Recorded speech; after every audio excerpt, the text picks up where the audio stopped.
భగవంతుడి యొక్క దేహం గురించి తెలుసుకోబోతున్నాము. సో నిన్న మనం తెలుసుకున్న సబ్జెక్ట్ ఏంటి? నిన్న జీవుడికి మరియు భగవంతుడికి నడమగల భేదము. ఈరోజు జీవుడంటే ఆత్మ, భగవంతుడంటే పరమాత్మ. ఈరోజు అదే జీవుడి యొక్క దేహము, భగవంతుడి యొక్క దేహం. మరి ఇక్కడ రెండు దేహాలు అంటున్నారు. సో జీవుడి దేహానికి తేడా ఉంది. సో జీవుడు వేరు, జీవుడి యొక్క దేహం వేరు.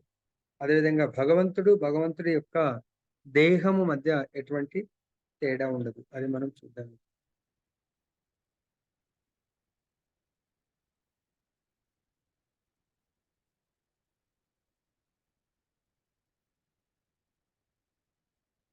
భగవంతుడి యొక్క దేహం గురించి చెప్తున్నారు. పుట్టుక లేని వాడైనను నా దివ్య దేహం ఎన్నడును నశింపనిదైనను సకల జీవులకు ఈశ్వరుడనైనను ఆది అయిన దివ్య స్వరూపంతో నేను ప్రతి యుగం నందు నా ఆంతరంగిక శక్తిచే అవతరించి చూపుతున్నాను. పుట్టుక లేనివాడు అంటే భగవంతుడికి దేహము వేరు, భగవంతుడు వేరైతేనేమో దేహాన్ని తీసుకోవడం అనేది పుట్టుక. సో కొత్త దేహాన్ని స్వీకరించడం లేదు కాబట్టి భగవంతుడు పుట్టుక లేనివాడు. రెండు, భగవంతుడి యొక్క అదే మానవుడికి, జీవుడికి కొత్త దేహాన్ని తీసుకుంటాం. అది పంచభూతాలతో కూడుకున్నటువంటి దేహం. జీవుడు, భగవంతుడు ఆయన దేహము భగవంతుడు వేరు కాదు కాబట్టి పుట్టుక లేనివాడు. మానవుడు దేహము మానవుడి యొక్క ఆత్మ వేరు కాబట్టి పుట్టుక కలవాడు. నెక్స్ట్, మానవుడి దేహము నశిస్తుంది. భగవంతుడి దేహాన్ని ఏమన్నారు? దివ్యమైనటువంటి దేహం, మామూలు దేహం. దివ్య దేహం ఎన్నడు కూడా నశించదు. తర్వాత సకల జీవులకు ఈశ్వరుడైనను ఆది అయిన దివ్య స్వరూపంతో భగవంతుడు సకల జీవులకు ఈశ్వరుడు. సో ఈశ్వరుడు అంటే కంట్రోలర్, నియంత్రించేవాడు.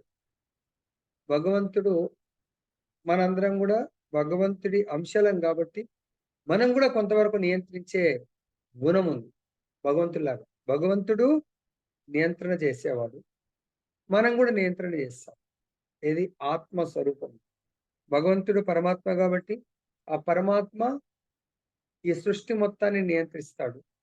మనము మన లెవెల్లో ఎట్లయితే సముద్రము పరమాత్మ అనుకుంటే మనం సముద్రంలో నీటి బిందువు. సో సముద్రంలో ఉన్న నీటికి సముద్రంలో ఒక నీటి బిందువుకు గుణ రూపంలో సేమ్ ఉంటుంది. మరి ఇక్కడ గుణ రూపం అంటే భగవంతుడు కంట్రోల్ చేసే గుణం ఉంది, భగవంతుడు ఇతర జీవులను ప్రేమించే గుణం ఉంది. సో ఇక్కడ ఈశ్వరుడు. సో బ్రహ్మ కూడా ఈశ్వరుడు గురించి ఒక శ్లోకంలో చెప్తారు. ఏ శ్లోకం అది? ఇక్కడ ఏమంటున్నారు? జీవులకు ఈశ్వరుడు భగవంతుడు, చరాచర సకల జీవులందరికీ కూడా ఈశ్వరుడు. మరియు ఆది అయిన దివ్య స్వరూపంతో భగవంతుడి యొక్క స్వరూపం అంటే దేహం దివ్యమైంది, అది ఎప్పటికీ ఉండేటువంటి. అదే మన దేహాలు ఎప్పుడు నశించేటువంటి మన దేహాలు. కాబట్టి భగవంతుడు ఇప్పుడు ఏమంటున్నాడు ఇక్కడ?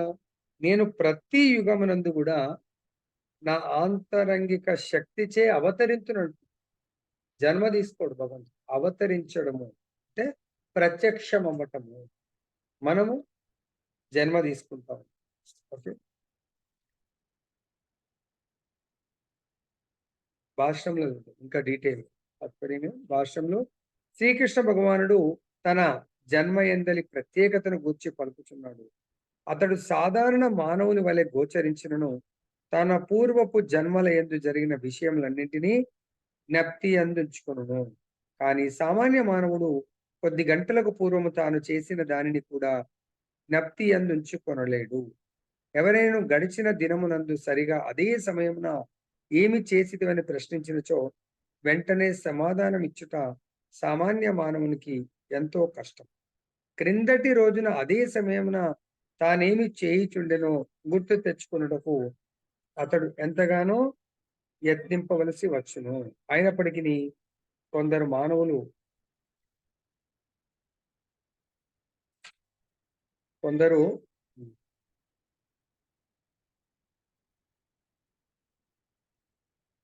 కిందటి రోజున అదే సమయమున తానేమి చేయుచున్నో గుర్తు తెచ్చుకుంటకు అతడు ఎంతగానో యత్నింపవలసి వచ్చును. అయినప్పటికీ కొందరు మానవులు తామే భగవానులమని చెప్పుటకు సాహసించదు, కానీ అట్టి అర్ధరహిత వ్యాఖ్యలచే ఎవరినూ మోసపోరాదు. సో ఇక్కడ మనందరం కూడా మన సమాజంలో చాలా మంది భగవాన్ అని పేరు చెప్పుకునే వారి వల్ల మోసపోయి వాళ్ళని ఫాలో చేస్తూ ఉంటారు. సో భగవంతుడు చెప్తున్న మనందరికీ తెలుసు, భగవంతుడు అంటే ఎవరు? షడైశ్వర్య కలిగిన వాడు. అవి కూడా ఎట్లా షడైశ్వర్యాలు? ఏంటా షడైశ్వర్యాలు?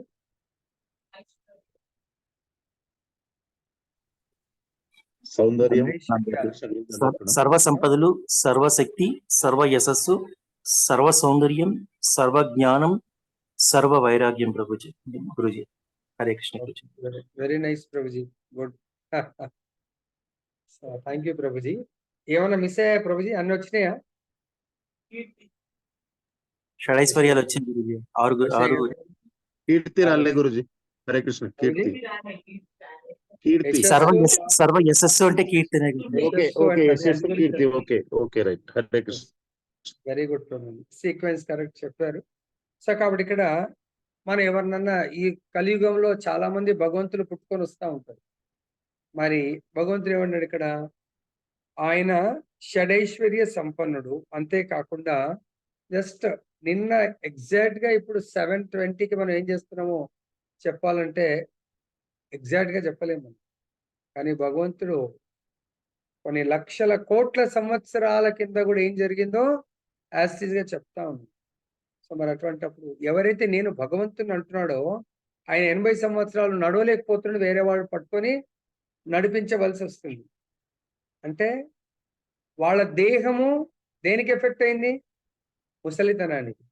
అదే భగవంతుడు, కృష్ణ భగవానుడు, మీకు మహాభారత యుద్ధం జరుగుతున్నప్పుడు దాదాపుగా 125 ఇయర్స్. మరి వీళ్ళు 80 సంవత్సరాలకే సో వాళ్ళు నడవలేకపోతున్నారు, వీల్ చైర్ వాళ్ళని తీసుకెళ్ళిపోవాలా? మరి అదే భగవంతుడు ఆ మహాభారత యుద్ధంలో ఆయన ఏజ్ 125, అప్పటికే గ్రేట్ గ్రాండ్ సన్స్ ఉన్నా ఆయన ఎలా కనబడతాడు? సో 20 సంవత్సరాల మధ్యలో ఉన్నట్టుగా, యుక్త వయస్సులో ఉన్నట్టుగా కనబడుతూ ఉంటాడు భగవంతుడు. అదే రామచంద్రుడు 11,000 సంవత్సరాలు రాజ్యాన్ని పరిపాలించాడు. రామచంద్రుడు కూడా ఇప్పుడు ఓల్డ్ ఏజ్ ఫోటో ఎవరైనా చూసారా? సో మనం చూడలేదు. సో ఒకటి ఆ విధంగా భగవత్ చైతన్య మహాప్రభు శరీరం వదిలేసేప్పుడు 48 సంవత్సరాలు, చైతన్య మహాప్రభు కూడా జస్ట్ 20 to 25 ఇయర్స్ లాగా ఇంకా ఇట్లా కనబడతా ఉంటారు. మరి భగవంతుడు ఆయన నేను భగవంతుని అనడానికి జ్ఞాన రూపంలో చూపించాడు, బల రూపంలో చూపించాడు. అంత పెద్ద గిరి గోవర్ధనుణ్ణి ధరించాడు భగవంతుడు. కేవలం ఈ సృష్టినే ఆయన సంకల్పంతో బ్రహ్మాండాలన్నీ కూడా, ఎన్నో గ్రహాలని కూడా గాల్లో తేలుతున్నప్పుడు, సో మహావిష్ణువు యొక్క కేవలం శ్వాసలోంచి అనంతమైనటువంటి బ్రహ్మాండాలు వచ్చి స్థితిని కలిగి ఉన్నప్పుడు భగవంతుడి యొక్క బలం గురించి ఇంకా మనం చెప్పాలి. గోవర్ధన పర్వతం, ఈ బ్రహ్మాండమే ఆయన జస్ట్ ఇట్లా అంటూనే క్రియేట్ అవుతుంది. 20 సెకండ్లలో బ్రహ్మాండం రావటము వెళ్ళిపోవటం జరుగుతుంది అన్నప్పుడు భగవంతుడికి బలానికి ఎవరు సరిసాటి రాలేరు. కాకపోతే భగవంతుడు ఆయన అవతరించినప్పుడు సాధారణ మానవుని వల్ల గోచరించినను పాస్ట్ ఎన్నో జన్మల యొక్క జ్ఞాపక శక్తి, జ్ఞాపకం ఉంది అని చెప్తున్నారు.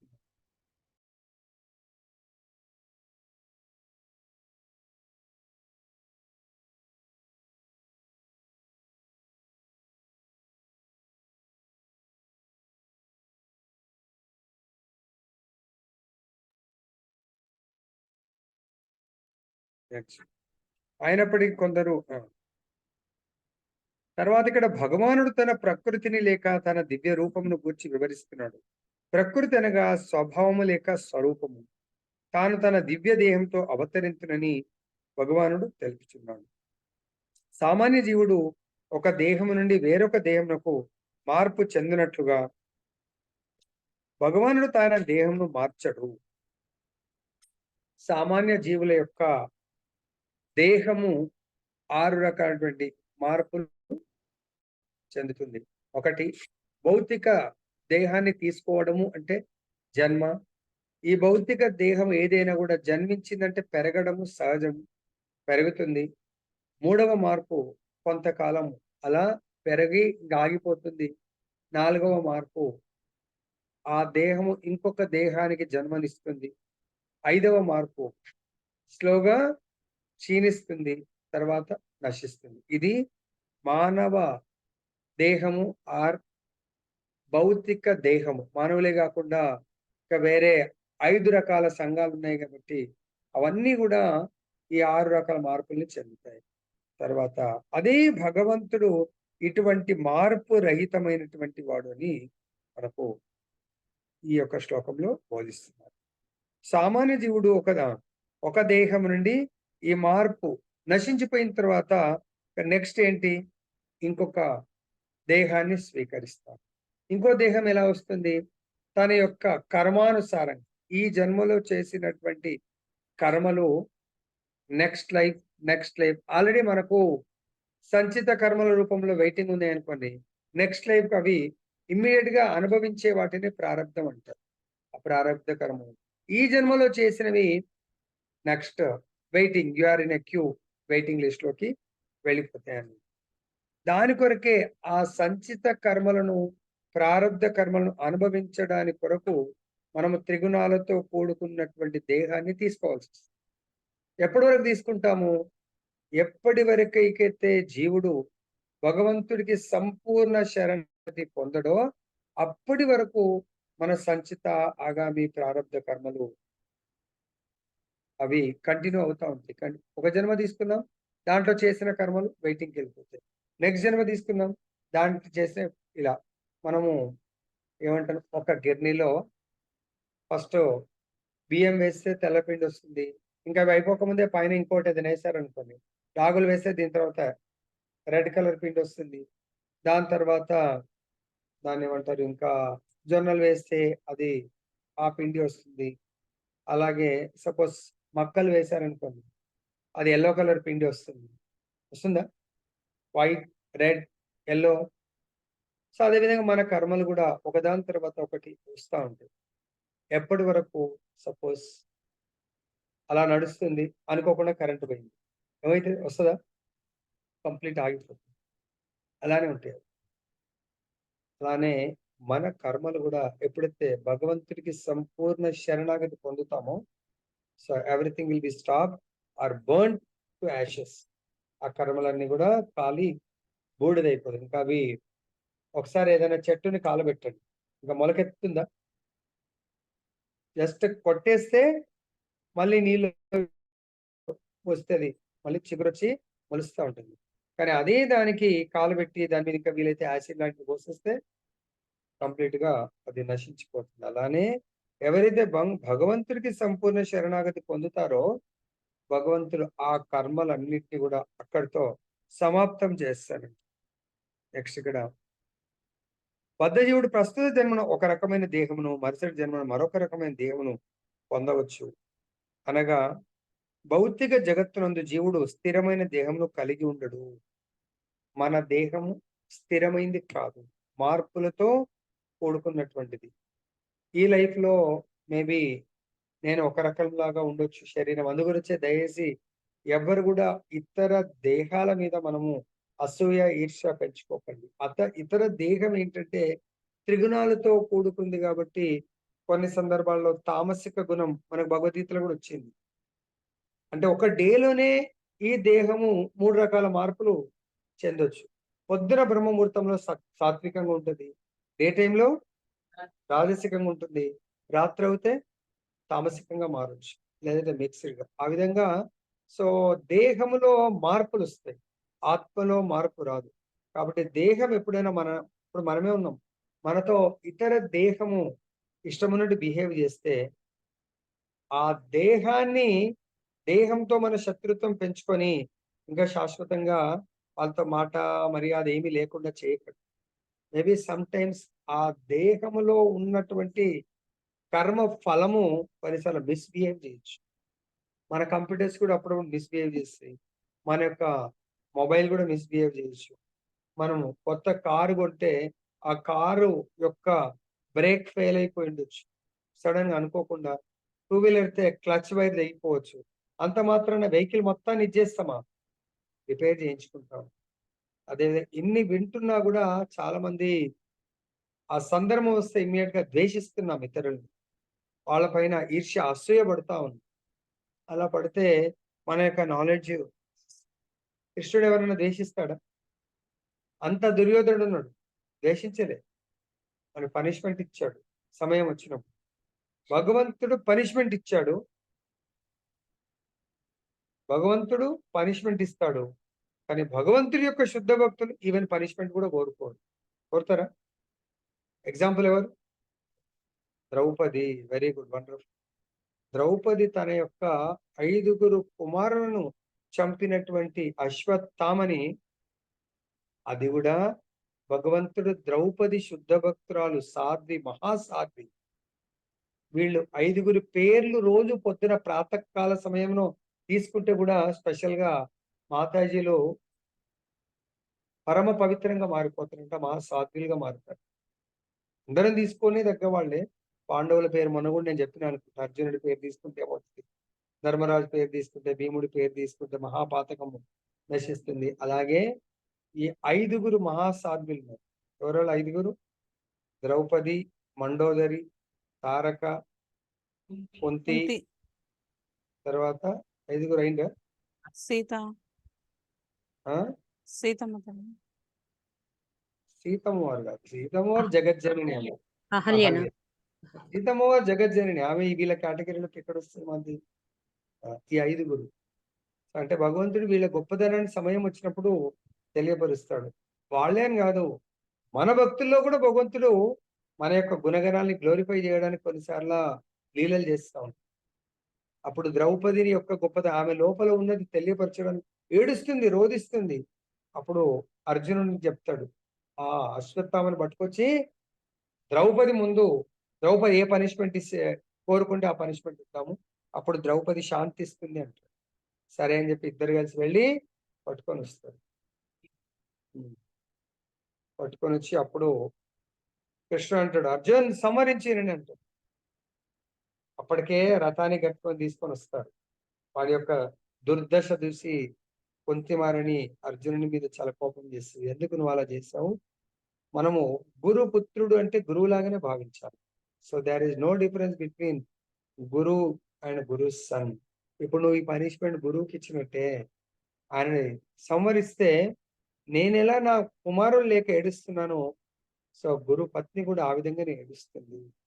సో గురుమాత మనకేదో 7 తల్లుల గురించి నిన్ననేనా 7 తల్లుల గురించి వచ్చింది. లోపల వారు కూడా చాలా అద్భుతంగా చెప్తారు. 7 తల్లుల్లో ఒక తల్లి ఎవరు? గురుమాత. సో దయచేసి చాలా చక్కగా వినండి. మనకు జన్మనిచ్చినటువంటి తల్లి భూమాత, రాజమాత, గురుపత్ని, బ్రాహ్మణ పత్ని, తర్వాత మనకు చిన్నప్పుడు నర్స్ లాగా అంటే చాలా సేవ చేస్తూ ఉంటుంది కదా ఆయా. వీళ్ళందరూ కూడా తల్లులతో, గోమాత తల్లులతో సమానమని భావించాలి. ఇది థియరిటికల్ కాదు, ప్రాక్టికల్ భావించాలి. తల్లి యొక్క స్థితి ఏంటి? భగవంతుడు కృష్ణుడు ప్రపంచాన్ని వణికిస్తూ ఉంటాడు, కానీ తల్లి దగ్గర వచ్చి ఆయన భయపడతాం. ఆలోచించండి. తల్లి తల్లి తల్లి అమ్మ అనడం కాదు. ఆ రెస్పెక్ట్ థియరిటికల్ కాదు, ఇట్ షుడ్ బి ప్రాక్టికల్. ఇది అవర్ 7 మదర్స్. దాన్ని ఎవరున్నారు? సో ఓన్ జన్మనిచ్చిన తల్లి గురుపత్ని, తర్వాత బ్రాహ్మణ పత్ని, మదర్ ల్యాండ్ అంటే జన్మ భూమి, వైఫ్ ఆఫ్ కింగ్ గోమాత, దెన్ నర్స్. కాబట్టి మదర్ అంటే మదర్ స్థానాన్ని ఇవ్వాల్సింది, ఇవ్వకుండా ఉట్టి థియరిటికల్ చెప్తే వేస్ట్. మదర్ కు ఏమేమి అర్హత ఉంటుంది తన బిడ్డ మీద?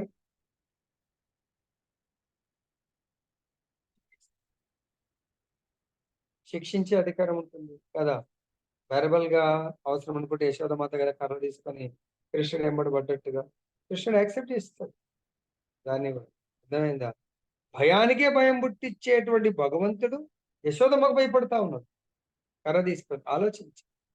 సో కాబట్టి ఇక్కడ ఎవరన్నా బై ఛాన్స్ గురువు ఈజ్ ఫాదర్ అన్నప్పుడు father is having all the rights to correct children. తల్లికి కూడా అన్ని అర్హతలు ఉంటాయి చిల్డ్రన్. మరి మనం పేరుకు మాత్రం గురుమాత గురుజీ, గురుమాత గురుజీ. What is the meaning by calling just verbal guruji? Is there any meaning? If you don't give any access, మనం వాళ్ళకు అటువంటి యాక్సెస్ ఇవ్వనప్పుడు అది పిలవడంలో ఏమన్నా ఏమంటారు ఉచితం ఉందంటారా? నేమ్ సేక్ ఉంటుంది. హరే కృష్ణ, కరెక్టేనా? పిలుస్తున్నాం, బట్ మనము ఆ అర్హత మాత్రం వాళ్ళకు మీరు ఏంది అనేది చెప్పుకుంటే ఇంకా మనం కరెక్ట్ చేయబడం. మనం అదే ఇంత శాస్త్రాన్ని వింటున్నప్పుడు we must give access to our guru and Krishna. ఇప్పుడు గురువు గారికి యాక్సెస్ ఇవ్వకపోతే కృష్ణుడికి కూడా మన యొక్క ఈగో, అహం అనేది తొలగిపోదన్న. Okay, next. అతను ఎన్నడూ అవతరించినను తన ఆంతరిక శక్తి చే తన ఆది అయిన దివ్య దేహంతోనే అవతరించుచుండును. మరో మాటలో వేణువును ధరించి ద్విభుజములతో తన దివ్య రూపంతో శ్రీకృష్ణుడు ఈ భౌతిక జగత్తునందు అవతరించుచుండును. అతడు ఈ భౌతిక జగత్తు యొక్క కల్మషములచే ప్రభావితుడు కాకుండా తన దివ్య స్వరూపంతోనే అవతరించు. అతడు జగదీశ్వరుడైనను దివ్య దేహంతో అవతరించినను సామాన్య జీవుని వలనే జన్మను గ్రహించినట్లుగా గోచరించు. భౌతిక దేహం వలె అతని దేహము మార్పు చెందకపోయినను అతని జీర్ణం, అతని దేహం కూడా శైశవం నుండి బాల్యమునకు, బాల్యము నుండి యవ్వనమునకు మార్పు చెందుచున్నట్లు గోచరించును. కానీ ఆశ్చర్యకరమైన విషయం ఏమనగా అతని దేహము యవ్వనం పిదప ఎటువంటి మార్పునకు గురి కాదు. సో ఇది అద్భుతమైనటువంటి విషయం ఇది. సో మన శరీరము ఇదే జన్మలో కూడా మార్పు చెందుతూ ఉంటుంది. బాల్యము నుండి యవ్వనము, యవ్వనం నుండి వృద్ధాప్యము, దాని తర్వాత నశించిపోతుంది. ఇది భగవద్గీతలో ఏ శ్లోకంలో చెప్పడం జరిగింది? సో ఇక్కడ మనకు చెప్తున్నారు, మానవ దేహము దేహినోస్మిన్ యథా దేహ, అంటే ఈ దేహము ఈ జన్మలోనే మనం చూడండి. ఇప్పుడు నాకు 52 అంటే 2 years బాయ్గా ఎలా ఉండే ఏంటనే ఏమైనా జ్ఞాపకం ఉందా? ఏమీ జ్ఞాపకం లేదు. సైన్స్ ప్రకారం ఎవ్రీ 7 years కు చాలా మార్పు చెందుతుంది అని చెప్తా ఉంది. ఈ మార్పు అనేది సహజం అన్నది. భౌతిక దేహము మార్పుతో కూడుకున్నది, ఆధ్యాత్మిక దేహము మార్పు రహితమైనటువంటిది. భగవంతుడి దేహము మార్పు రహితమైంది, జీవుడి దేహము మార్పుతో కూడుకున్నది. ఎందుకంటే జీవుడి యొక్క దేహము ఈ ప్రకృతితో తీసుకోవడం జరిగింది, పంచభూతాలతో. సో ఎన్ని అంశములతో కూడుకున్నది జీవుడి దేహము టోటల్?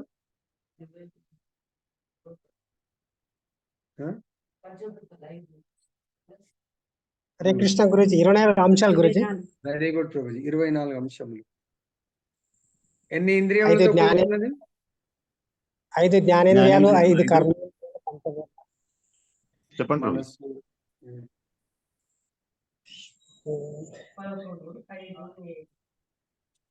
మనసు, బుద్ధి, అహంకారం. ఓకే. సో కాబట్టి ఇక్కడ మన భౌతిక దేహం 24 అంశాలు, ముఖ్యంగా 11 ఇంద్రియాలతో కూడుకుంది. కానీ భగవంతుడిది సచ్చితానందం, సచ్చిత్ ఆనంద స్వరూపం. దేహం కూడా సచ్చితానందం, భగవంతుడి యొక్క ఆత్మ కూడా సచ్చితానందమైనటువంటిది. సచ్చితానందం ఏది కూడా మార్పు రహితం. ఇది కూడా మరి బాల్యం నుంచి యవ్వనం దాకా ఎందుకు మార్పు వస్తుంది ప్రభుజీ అని చెప్పొచ్చు. భగవంతుడిది కూడా అవతరించి బాల్యము యవ్వనం దాకా ఇదవుతుంది. ఎందుకు అలా మారుతుంది? అసలు భగవంతుడు ఈ మార్పు ఎందుకు వస్తుంది? భగవంతుడు కొంతమంది భక్తులు భగవంతుడి యొక్క వాత్సల్య ప్రేమను చూపించడానికి కొరకు తపస్సు చేస్తారు.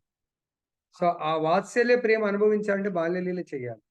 యశోదమాతకు, దేవకికి, తర్వాత బాల్యలీలలో ఫ్రెండ్స్ ఉంటారు. సో గోపీస్ ఉంటారు. సో భగవంతుడు రాస డాన్స్ చేయాలి, రాసలీల. సో అదేవిధంగా యుక్త వయసులో వచ్చిన తర్వాత కింగ్ అయితే ఒక రాజులాగా ఆయన ఆ లీలలు చేస్తూ ఉంటారు. కాబట్టి ఈ లీలల కొరకు భగవంతుడు బాల్యం నుంచి యవ్వనం వరకు మార్పు చెందుతాడు. కానీ ఆశ్చర్యకరమైన విషయం ఏంటంటే అతని దేహం యవ్వనం పిదవట ఎటువంటి మార్పునకు గురి కాదు. ఇది గుర్తుపెట్టుకోవాలి. కురుక్షేత్ర యుద్ధ కాలం నాటికి శ్రీకృష్ణుడు తన గృహమునందు మనమలనెందరినో కలిగి ఉండెను. అనగా లౌకిక పరిగణన అనుసరించి అతడు అప్పటికి వయసు మీరిన వాడైనను అతడు అప్పుడు 20 లేక 25 వయసు గల యువకునిగానో మాత్రమే గోచరించును. శ్రీకృష్ణుని మనం ఏ చిత్రంలోనూ వృద్ధినిగా చూడము. ఎందుకనగా సమస్త సృష్టి యందు భూత భవిష్యత్ వర్తమానములతో కూడిన అతడు అనాది అయినను మనకు వలనే అతడెన్నడును వృద్ధాప్యమును పొందడు. అతని దేహము బుద్ధి ఎన్నడును మార్పు చెందదు మరియు నష్టము కాదు. కనుకనే భౌతిక జగత్తునందు ఉన్నప్పటికీ అతడు పుట్టుక లేనివాడే, సచ్చితానంద విగ్రహుడే. అతని దివ్య దేహమునందు మరియు బుద్ధినందు మార్పు లేనటువంటి వాడే. వాస్తవమునకు శ్రీకృష్ణుని జన్మము మరియు అవతార పరిసమాప్తములు సూర్యుడు ఉదయించి మన ఎదుటనే కదులుతూ తిరిగి మన దృష్టి నుంచి అగోచరమగుట వంటివి. సూర్యుడు మన దృష్టికి అగోచరుడైనంతనే అస్తమించననియు మరియు మన ఎదుట గోచరించినంతనే ఉదయించననియు భావిస్తుంటాము. వాస్తవమునకు సూర్యుడు ఎల్లప్పుడూ స్థిరంగా తన స్థానమునందే నిలిచి ఉండును. కానీ మన ఇంద్రియములు దోషపూరితములగుట చేత మనము సూర్యుడు ఆకాశమునందు ఉదయించననియు అస్తమించననియు భావింతుము. సో ఇక్కడ మనకు భగవంతుడి గురించి చాలా చక్కగా వివరించారు. భగవంతుని ఏ పిక్చర్లో చూసినా కూడా బాల్య దశ కనబడుతుంది, నెక్స్ట్ ఇంకా యవ్వన దశ ఉంటుంది. దానికంటే మించి భగవంతుడి మనం ఎక్కడ చూడలేము. వృద్ధాప్యాన్ని చూడలేము. తర్వాత భగవంతుడి యొక్క దేహము బుద్ధి అటువంటి నష్టము. కానీ సో మనం కదా యంగ్ ఏజ్ లో బాగుంటాము, ఓల్డ్ ఏజ్ లో మన ఆలోచన విధానం మారుతుంది, మన మాట కూడా మారిపోతుంది, ఎప్పుడేం మాట్లాడుతుందో తెలియట్లేదు అంటారు. కానీ భగవంతుడిది అలా మార్పు మరియు నష్టము లేనటువంటిది. ఎందుకంటే భగవంతుడు ఈ భౌతిక ప్రపంచమునందు అవతరిస్తాడు, మనలాగా పుట్టుక లేనటువంటి వాడు. కాబట్టి భగవంతుణ్ణి సచ్చితానంద స్వరూపుడు అంటారు. సచ్చితానంద అంటే సత్ చిత్ ఆనంద. సత్ అంటే శాశ్వతము, చిత్ అంటే దివ్యమైనటువంటి జ్ఞానము, ఆనంద అంటే భగవంతుడు దివ్యమైనటువంటి ఆనంద స్వరూపుడు. అదే మన శరీరం సచ్చిదానందమా. ఇప్పుడు ఈ మినిట్ ఆనందం ఉంటే నెక్స్ట్ మినిట్ ఏదో వార్త వస్తుంది, బాధకు గురి కావచ్చు, దుఃఖానికి గురి కావచ్చు. అంటే మన శరీరము ద్వంద్వాలతో కూడుకున్నది. ద్వంద్వాలు అంటే సుఖము దుఃఖము, లాభ నష్టాలు. ఆశ ఆ విధంగా నిరాశ, సుఖము దుఃఖము, లాభము నష్టము, ఆశ నిరాశ. సో ఈ విధంగా ఈ దేహము దానికి ఎదుర్కొంటుంది, దానికి ప్రభావానికి లోనవుతుంది మన శరీరం. అదే భగవంతుడి శరీరం ఎటువంటి ప్రభావానికి లోను కాదు. లోనవుతుందా? గురి అవుతుందా? గురి కాదు. అలా గురయ్యేవాడైతే తన జన్మని చాలించడానికి వెళ్ళినప్పుడు అందరు ఉన్నారు అక్కడ, జస్ట్ సింపుల్ గా వదిలేసి వచ్చేస్తాడు. అక్కడ నుంచి ప్రవాస క్షేత్రం నుంచి భగవంతుడు వెళ్ళిపోతాడు. మరి అలాంటప్పుడు ఆయన వాళ్ళని వదిలి వెళ్ళగలరా? వెళ్ళలేడు. సో కాబట్టి బృందావన్ మథురలో భగవంతుడు అవతరిస్తాడు దేవకి వసుదేవుల్ని. సో నన్ను డైరెక్ట్ బృందావన్ తీసుకొని వెళ్ళిపోండి అంటాడు భగవంతుడు. సో వీళ్ళు వదిలిపెడుతున్నాడని దుఃఖం లేదు. అదేవిధంగా బృందావనంలో 11 సంవత్సరాల 7 నెలల తర్వాత అక్రూరుల వారు వస్తే వాళ్ళని వదిలిపెట్టి, వాళ్ళ ప్రాణానికి ప్రాణం వాళ్ళు, కానీ వదిలిపెట్టి వెళ్ళేటప్పుడు ఏమైనా బాధపడతాడా? సో వెళ్ళిపోతా ఉంటాడు భగవంతుడు. సో వాళ్ళతో ఎన్రోల్ చేయాలనో ఎన్రోల్ చేస్తారు ఒరిజినల్ గా భగవంతుడు. ఎందుకంటే వాళ్ళని వదిలిపెట్టి ఎప్పుడు వెళ్ళడు. బృందావన్ దాటి భగవంతుడు వెళ్ళడు. ఎందుకు? బృందావన కృష్ణ వేరు, దాని మథురా కృష్ణ వేరు. మథురా కృష్ణ ఎవరు? బృందావన కృష్ణ ఎవరు? మథురాకు వెళ్ళే కృష్ణుడు ఎవరు? వాసుదేవ కృష్ణ. అందుగురించి మహాభారతంలో ఎవరైనా ఆయన ఏమని పిలుస్తారు? బృందావన్ కృష్ణ అనరు, వాసుదేవ కృష్ణ అంటారు కదా. అప్పుడు ఈజ్ వాసుదేవ్ అంటే వసుదేవ తనయుడు, వాసుదేవ కృష్ణ. సో ఇక్కడ బృందావనంలో ఉండేది సో నందనందనుడు నందనందనుడు, యశోదనందనుడు. సో అట్లా అన్నట్టు. తర్వాత సూర్యుడు ఎట్లయితే భగవంతుడు మన దృష్టికి సూర్యుడు ఈవినింగ్ అయింది, కానీ సూర్యుడు తన స్థానంలో ఉన్నాడు. భూమి మాత్రం తిరగడం వల్ల సో మనకు సూర్యుడు కనబడట్లేదు, వేరే వాళ్ళకు కనబడతా ఉంటుంది. సూర్యుడు అక్కడే ఉన్నాడు. ఇలా తిరిగితే ఏమవుతుంది?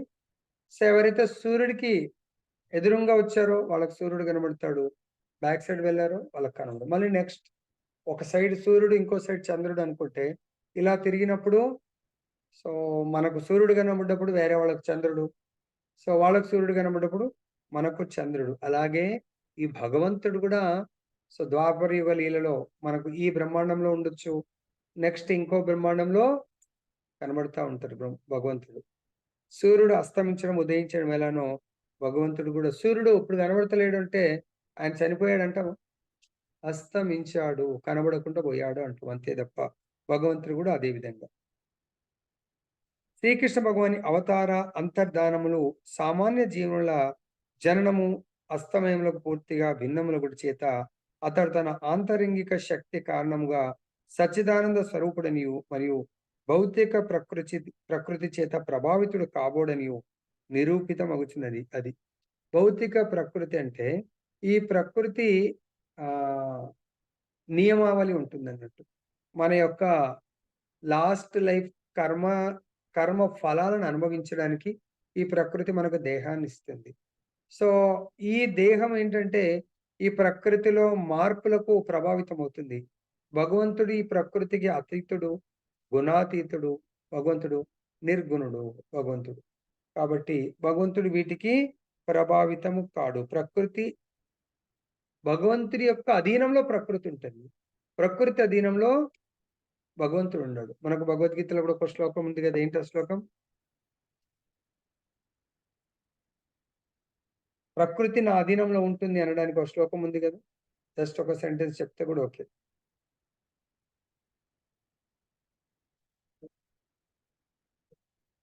అంటే మయాధ్యక్షేన ప్రకృతి నా కంట్రోల్లో ఉంటుంది. సూయతే సచరాచరం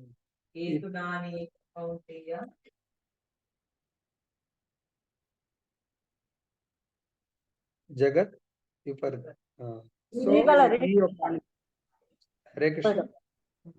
చెప్పండి మాత. మ్యూట్ చేయండి ప్రభుజీ వాళ్ళని.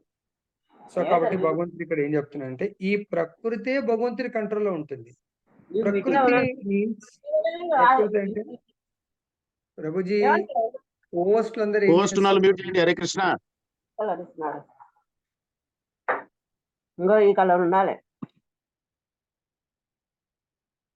వెంకటేష్ ప్రభుజీ, జైని శ్రీనివాస్ ప్రభుని కూడా పోస్ట్ చేయండి ప్రభుజీ. స్వప్నం అది మాతయ్య ఏదైనా పాపం ఈవినింగ్ కూడా పనుల్లో ఉంటారు కాబట్టి కొంచెం ఎవరైతే కమెంట్ చేయగలుగుతారో వాళ్ళకు కూర్చోండి. సో కాబట్టి ఇక్కడ భగవంతుడు, మనమేమో ప్రకృతికి లోబడి ఉంటాము. ప్రకృతి భగవంతుడికి లోబడి ఉంటుంది. అంటే it means we are part of ప్రకృతి.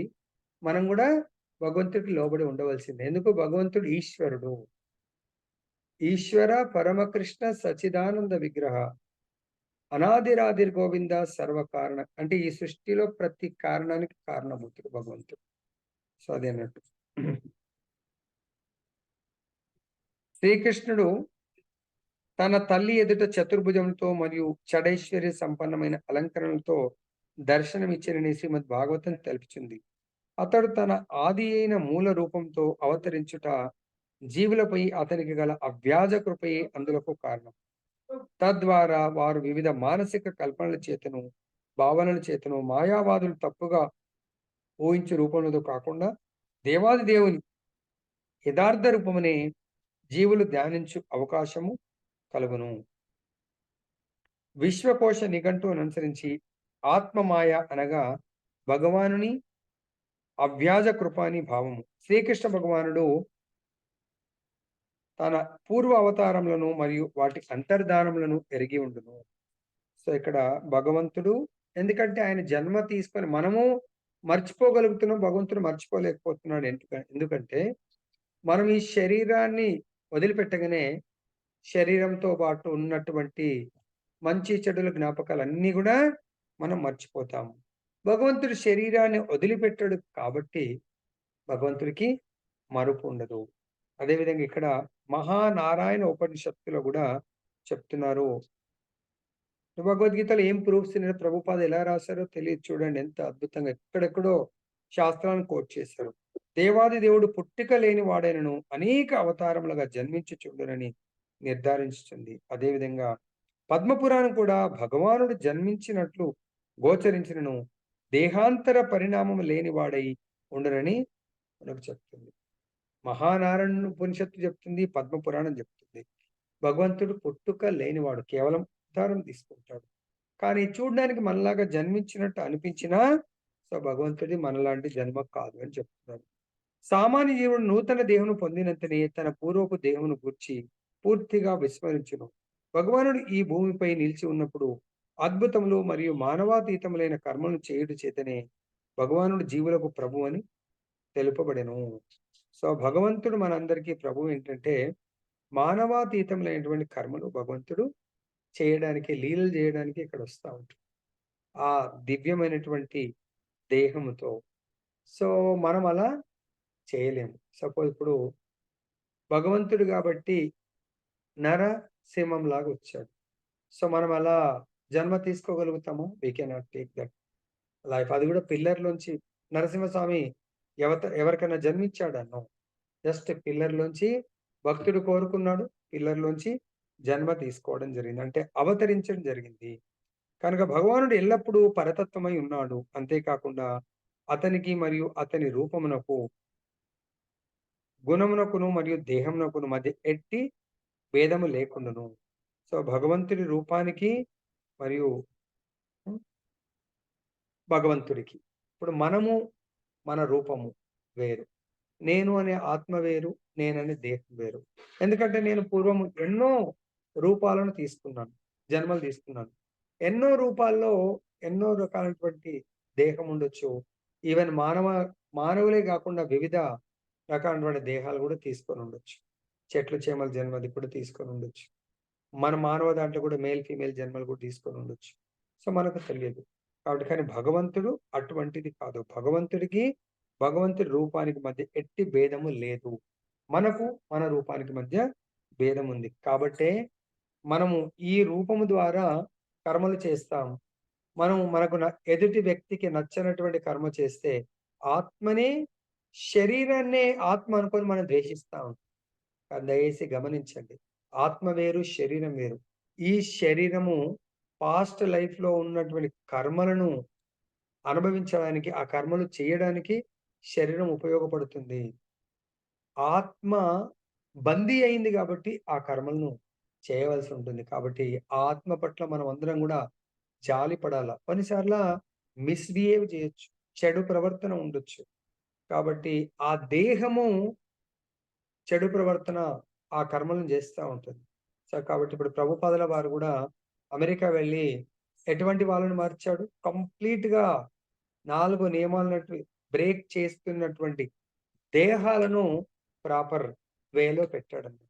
ఆ దేహాలకు ట్రైనింగ్ ఇవ్వడం వల్ల ఆత్మ ఏముంది? ఇప్పుడు సపోజ్ కార్లో మనం కూర్చున్నాం, క్యాబతను ఎలా తీసుకెళ్తా అలా వెళ్తాం. డెస్టినేషన్ బుక్ చేసుకుని అక్కడ తీసుకెళ్తాడు. ఈ దేహంకు డిజైన్ చేశాడు. మనం కూడా ఇప్పుడు ఈ దేహంలో కోరుకోము. యాక్చువల్గా మనము ఎప్పటి వరకు కోరుకోము? ఎప్పటి వరకు అయితే శుద్ధ భక్తులైనటువంటి ఆధ్యాత్మిక ఆచార్యతో కాంటాక్ట్లకు రామో అప్పటి వరకు నేను ఏం చేస్తున్నా అదే కరెక్ట్ అనుకుంటాం. నేను చేసే ధర్మం కరెక్ట్ అనుకుంటాం, నేను చేసే పని కరెక్ట్ అనుకుంటాం. కానీ ఎప్పుడైతే మనం శుద్ధ భక్తులతో కాంటాక్ట్లోకి వస్తామో అప్పుడు నా యొక్క స్వరూపాన్ని గుర్తు చేస్తాడు. నువ్వు చేయవలసింది ఇది కాదు. ఓకే. ఇప్పటివరకు చేస్తున్నారు. ఇది పూర్వ జన్మ యొక్క కర్మపు వాసనలు, పూర్వ జన్మ యొక్క వాసనలను ఇప్పుడు మీరు అనుభవించడానికి చేస్తున్నారు. బట్ ఇట్ ఈస్ రాంగ్ అని మనకి ఎప్పుడైతే నిజమైన తెలివి గలవాడు గురువు గారు చెప్తా ఉంటారు. సాధు శాస్త్ర గురు. సో గురువు గారు శాస్త్రాలని, సాధువులను చూయిస్తూ, బేస్ చేస్తూ చెప్తాడు. అప్పుడన్నా తెలివి గల వాళ్ళు గ్రహించి, ఓహో! నేను ఇంతకాలం చేసింది తప్పు. సో నా లోపల మార్పు తెచ్చుకొని, నా జన్మ ఉద్ధరణ కొరకు ప్రయత్నం చేయాలని వాళ్ళు జీవితాన్ని మార్చుకుంటారు. అట్టి భగవానుడు ఈ జగత్తునందు అవతరించి తిరిగి అంతర్ధానం అవుటకు గల కారణమేమి? ఇది మనం నెక్స్ట్ 2 శ్లోకాల్లో మనం తెలుసుకుందాం. ఇక్కడి వరకు మన దేహము, భగవంతుడి యొక్క దేహము, మన జన్మ, భగవంతుడి జన్మ గురించి మనం తెలుసుకున్నాము. రేపు భగవంతుడి యొక్క అవతరణకు 7, 8 శ్లోకాల్లో కారణాల గురించి తెలుసుకుందాం. ఇంతటితో ఇక్కడ ముగిద్దాము. గ్రంథరాజ్ శ్రీమద్ భగవద్గీతకి జై, శ్రీ శ్రీ రాధారమండాలకి జై, जगन्नाथ बलदेव सुभद्रा महारानी की जय, गौर निताई भगवान की जय, जगत गुरु श्रील प्रभुपाद की जय, श्री श्रीपाद